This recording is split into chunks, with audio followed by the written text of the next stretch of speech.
ನಮಸ್ಕಾರ ಸ್ನೇಹಿತರೆ, welcome back to my channel Manya's Kannada vlogs ಚಾನಲ್ಗೆ ನಿಮ್ಮೆಲ್ಲರಿಗೂ ಸ್ವಾಗತ ಸುಸ್ವಾಗತ.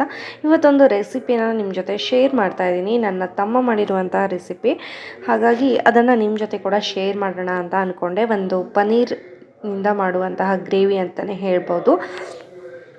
ಸೊ ಅದನ್ನು ನಿಮ್ಮ ಜೊತೆ ಕೂಡ ಇವಾಗ ಶೇರ್ ಮಾಡ್ಕೊಳ್ತಾ ಇದ್ದೀನಿ. ಏನೆಲ್ಲ ಮಾಡ್ತೀವಿ ಅನ್ನೋದನ್ನು ನೀವು ಕೂಡ ನೋಡಿ ಮಾಡಲಿ ಅನ್ನೋದಕ್ಕೋಸ್ಕರ.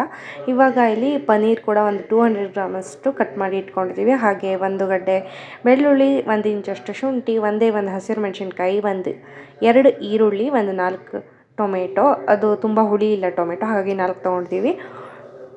ಹಾಗೆಯೇ ಲವಂಗ, ಆಮೇಲೆ ಪಲಾವ್ ಎಲೆ ಅದೆಲ್ಲ ಕೂಡ ಇತ್ತು. ಇವಾಗ ಒಂದು ಕಡಾಯಿಗೆ ಸ್ವಲ್ಪ ಎಣ್ಣೆ ಹಾಕ್ಕೊಂಡಿದ್ದೀವಿ. ಹಾಗೆಯೇ ಒಂದು ಸ್ವಲ್ಪ ತುಪ್ಪ, ಬೆಣ್ಣೆ ಇದ್ದರೆ ಬೆಣ್ಣೆನೇ ಹಾಕ್ಕೊಳ್ಳಿ. ನಮ್ಮ ಹತ್ರ ಬೆಣ್ಣೆ ಇರಲಿಲ್ಲ, ಹಾಗಾಗಿ ತುಪ್ಪ ಹಾಕ್ಕೊಂಡಿದ್ದೀವಿ. ಅದನ್ನು ಕೂಡ ಹಾಕ್ಕೊಬೋದು. ಇದಕ್ಕೆ ಪಲಾವ್ ಎಲೆ, ಚಕ್ಕೆ, ಏಲಕ್ಕಿ ಮತ್ತು ಲವಂಗವನ್ನು ಹಾಕ್ಕೊಳ್ತಾ ಇದ್ದೀವಿ. ಚೆನ್ನಾಗಿ ಅದು ಕೂಡ ಈ ಎಣ್ಣೆ ಮತ್ತು ತುಪ್ಪ ಏನಿದೆ ಅದರಲ್ಲಿ ಸ್ವಲ್ಪ ಫ್ರೈ ಆಗಬೇಕು. ಅದಕ್ಕೆ ಹಸಿಮೆಣಸಿನ್ಕಾಯಿ ಕೂಡ ಒಂದೇ ಒಂದು ಹಾಕಿದ್ದೀವಿ. ಇದರಿಂದ ಟೇಸ್ಟ್ ಸ್ವಲ್ಪ ಚೆನ್ನಾಗಿ ಬರುತ್ತೆ ಅಂತ ಹೇಳಿದ ನನ್ನ ತಮ್ಮ, ಹಾಗಾಗಿ ಅದನ್ನು ಕೂಡ ಹಾಕ್ತಾ ಇದ್ದಾನೆ ಇವಾಗ.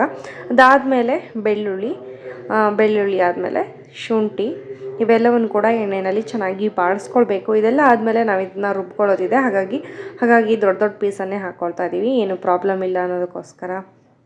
ಇವಾಗ ಇದಕ್ಕೆ ಕಟ್ ಮಾಡಿ ಇಟ್ಕೊಂಡಿರುವಂಥ ಈರುಳ್ಳಿ ಕೂಡ ಸೇರಿಸಿ ಬಾಡಿಸ್ಕೊಳ್ತಾ ಇದ್ದೀವಿ. ಈರುಳ್ಳಿ ಕೂಡ ಚೆನ್ನಾಗಿ ನಾವು ಕಲರ್ ಚೇಂಜ್ ಆಗೋ ತನಕ ಬಾಡಿಸ್ಕೊಳ್ಬೇಕಾಗತ್ತೆ. ಇವಾಗ ಈರುಳ್ಳಿ ನೋಡಿ ಕಲರ್ ಚೇಂಜ್ ಆಗಿದೆ. ಈ ಟೈಮಲ್ಲಿ ಕಟ್ ಮಾಡಿ ಇಟ್ಕೊಂಡಿರುವಂಥ ಟೊಮೆಟೊವನ್ನು ಸೇರಿಸ್ಕೊಳ್ತಾ ಇದ್ದೀವಿ. ಟೊಮೆಟೊ ಹುಳಿ ಇದ್ದರೆ ಸ್ವಲ್ಪ ಕಮ್ಮಿನೇ ಹಾಕಿ. ಇದು ಹುಳಿ ಇರಲಿಲ್ಲ, ಫಾರಮ್ ಟೊಮೆಟೊ, ಹಾಗಾಗಿ ನಾವು ಒಂದು 4 ಟೊಮೆಟೊವನ್ನು ಹಾಕ್ಕೊಳ್ತಾ ಇದ್ದೀವಿ. ಇವಾಗ ಟೊಮೆಟೊ ಕೂಡ ಚೆನ್ನಾಗಿ ಬಾಡಬೇಕು, ಮೆತ್ತಗಾಗಬೇಕು. ಅಲ್ಲಿ ತನಕ ನಾವು ಇದನ್ನು ಮಿಕ್ಸ್ ಮಾಡ್ಕೊಳ್ಬೇಕಾಗತ್ತೆ. ಹೀಗೆ ಎಣ್ಣೆಯಲ್ಲಿ ಹುರ್ಕೊಳ್ತಾ ಇದ್ದೀವಿ.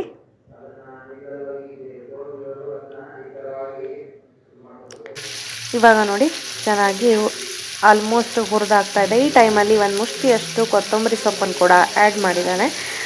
ಇದು ಕೂಡ ಫ್ರೈ ಆಗಬೇಕು ಎಣ್ಣೆಯಲ್ಲಿ ಅನ್ನೋದಕ್ಕೋಸ್ಕರ. ಇವಾಗ ಕೊತ್ತಂಬರಿ ಸೊಪ್ಪು ಕೂಡ ಬಾಡಿದೆ.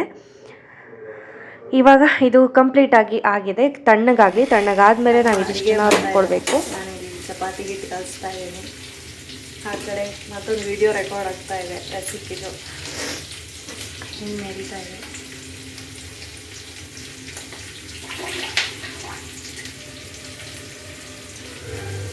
ಹಾಯ್ ಮಾಡೋಣ. ಬ್ಲೂ ಮ್ಯಾಚಿಂಗ್ ಇವತ್ತು.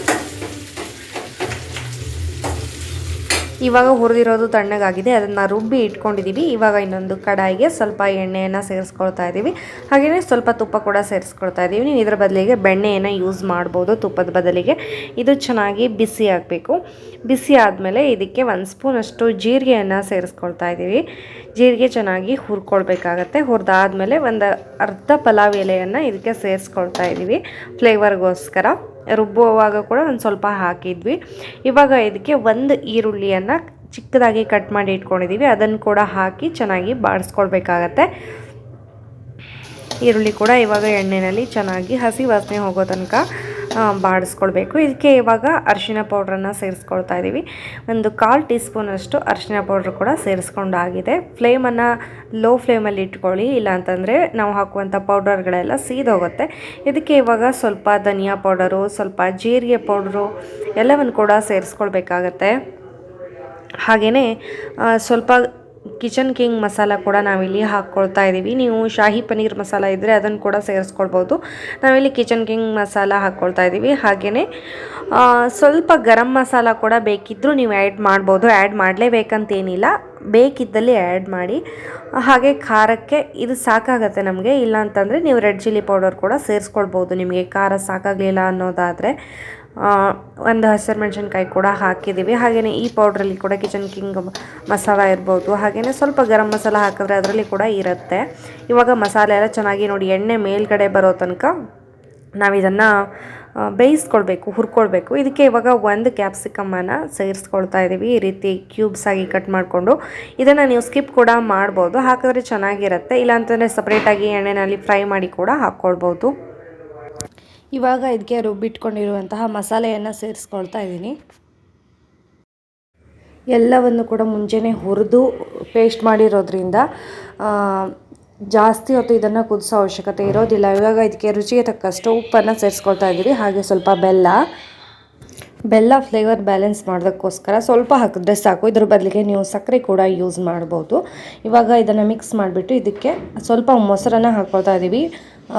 ಟೊಮೆಟೊ ತುಂಬ ಹುಳಿಯಾಗಿದ್ದರೆ ಮೊಸರನ್ನು ಸ್ಕಿಪ್ ಮಾಡಿ, ಇಲ್ಲ ಅಂತಂದರೆ 1/4 ಕಪ್ಪಷ್ಟು ಮೊಸರನ್ನು ಕೂಡ ಇದಕ್ಕೆ ಸೇರಿಸೋದ್ರಿಂದ ರುಚಿ ತುಂಬ ಚೆನ್ನಾಗಿರುತ್ತೆ. ಹಾಗೆಯೇ ಒಂದು ಸ್ವಲ್ಪ ಕೊತ್ತಂಬರಿ ಸೊಪ್ಪನ್ನು ಕೂಡ ಹೀಗೆ ಹಾಕ್ತಾ ಇದ್ದೀವಿ. ಇದಾದಮೇಲೆ ಇದಕ್ಕೆ ಹೆಚ್ಚಿಟ್ಕೊಂಡಿರುವಂತಹ ಪನ್ನೀರನ್ನು ಸೇರಿಸ್ಕೊಳ್ತಾ ಇದ್ದೀವಿ. ಇಲ್ಲಿ ಆಲ್ಮೋಸ್ಟ್ 200 ಗ್ರಾಮ್ಸಷ್ಟು ಪನ್ನೀರ್ ಇದೆ. ಇದನ್ನು ಕೂಡ ಸೇರಿಸ್ಕೊಳ್ತಾ ಇದ್ದೀನಿ.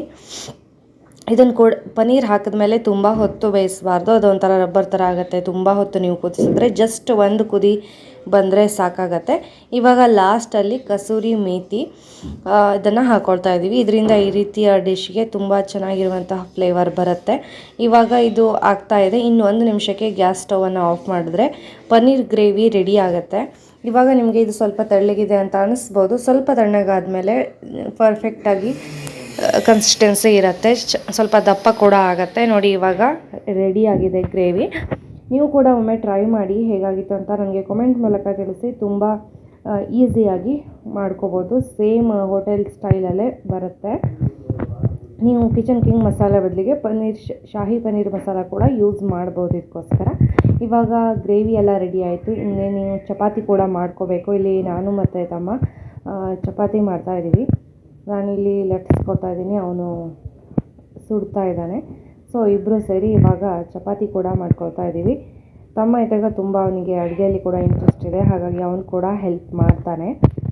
ಇವಾಗ ಚಪಾತಿ ಎಲ್ಲ ಮಾಡಿ ಮತ್ತೆ ವ್ಲಾಗನ್ನು ಕಂಟಿನ್ಯೂ ಮಾಡ್ತೀನಿ.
ಇವಾಗ ಚಪಾತಿ ಎಲ್ಲ ರೆಡಿ ಆಗಿದೆ, ಏನು ಸರ್ವ್ ಮಾಡಬೇಕು ಅಷ್ಟೇ. ಈ ಕಾಂಬಿನೇಷನ್ ತುಂಬ ಚೆನ್ನಾಗಿರುತ್ತೆ. ನೀವು ಕೂಡ ಒಮ್ಮೆ ಟ್ರೈ ಮಾಡಿ. ಚಪಾತಿ ಪೂರಿಗೆಲ್ಲ ಸಖತ್ತಾಗಿರುತ್ತೆ. ದೋಸೆಗೂ ಕೂಡ ನೀವು ಮ್ಯಾಚ್ ಮಾಡ್ಬೋದು. ಇದೆಲ್ಲ ಆದಮೇಲೆ ಮತ್ತೆ ಈವ್ನಿಂಗಿಂದ ವ್ಲಾಗ್ ಕಂಟಿನ್ಯೂ ಮಾಡ್ತಾಯಿದ್ದೀನಿ. ನಾನು ತಮ್ಮ ಹಾಗೆಯೇ ವಾಕಿಂಗ್ ಹೋಗ್ತಾಯಿದ್ದೀವಿ. ತಮ್ಮ ಇದ್ದಷ್ಟು ದಿನ ನಾವು ವಾಕಿಂಗೆಲ್ಲ ಇಬ್ಬರು ಜೊತೆಗೆ ಹೋಗ್ತಾಯಿದ್ವಿ. ಇದಾದಮೇಲೆ ನೆಕ್ಸ್ಟ್ ಡೇ ಮಾರ್ನಿಂಗ್ ಅವನು ಹೊರಡ್ತಾ ಇದ್ದಾನೆ. ಅವಾಗ ಕೂಡ ಒಂದು ಸಣ್ಣ ಕ್ಲಿಪ್ಪನ್ನು ಶೂಟ್ ಮಾಡಿದೆ, ಅದನ್ನು ಕೂಡ ನಿಮ್ಮ ಜೊತೆ ಶೇರ್ ಮಾಡ್ತಾಯಿದ್ದೀನಿ. ನಾನಂತೂ ತುಂಬ ಮಿಸ್ ಮಾಡ್ಕೊಳ್ತಾ ಇದ್ದೀನಿ. ಅವನಿದ್ದಾಗ ಫುಲ್ಲೆಲ್ಲ ಕಂಪ್ನಿ ಚೆನ್ನಾಗಿರ್ತಿತ್ತು, ಅದಕ್ಕೋಸ್ಕರ. ಓಕೆ, ಇವತ್ತಿನ ಬ್ಲಾಗನ್ನು ಇಲ್ಲಿಗೆ ಎಂಡ್ ಮಾಡ್ತೀನಿ. ವಿಡಿಯೋ ಇಷ್ಟ ಆದಲ್ಲಿ ಲೈಕ್, ಕಮೆಂಟ್, ಶೇರ್ ಮಾಡೋದನ್ನು ಮರಿಬೇಡಿ. ಮತ್ತು ನನ್ನ ಮುಂದಿನ ವಿಡಿಯೋದಲ್ಲಿ ಸಿಗ್ತೀನಿ ಸ್ನೇಹಿತರೆ. ಸಬ್ಸ್ಕ್ರೈಬ್ ಮಾಡ್ಕೊಳ್ದೆ ನೋಡ್ತಾ ಇರೋರು ಸಬ್ಸ್ಕ್ರೈಬ್ ಮಾಡ್ಕೊಂಡು ನೋಡಿ. ಮತ್ತು ನನ್ನ ಮುಂದಿನ ವಿಡಿಯೋದಲ್ಲಿ ಸಿಗ್ತೀನಿ ಸ್ನೇಹಿತರೆ. ಅಲ್ಲಿವರೆಗೂ ನಮಸ್ಕಾರ. Thanks for watching.